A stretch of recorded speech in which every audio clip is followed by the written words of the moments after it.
Benvenuti, vediamo cosa fare se la vostra GoPro Mission 1 non si connette allo smartphone con l'app GoPro Quick. Innanzitutto assicuratevi che sul vostro smartphone siano attivi sia il Bluetooth che il Wi-Fi. Aprite GoPro Quick e andate nella sezione GoPro. Dopodiché dovremo accendere la fotocamera.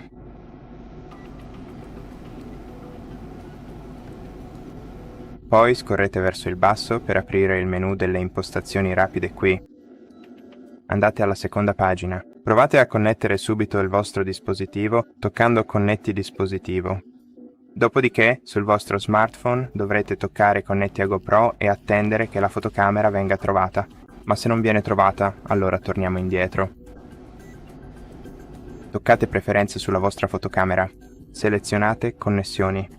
Assicuratevi che le connessioni siano abilitate.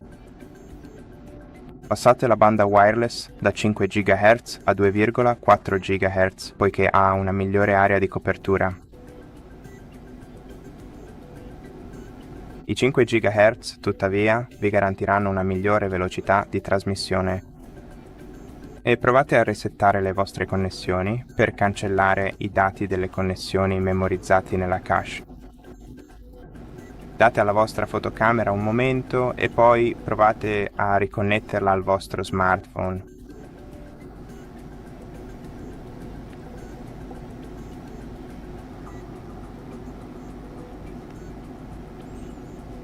E questa volta tutto dovrebbe funzionare correttamente.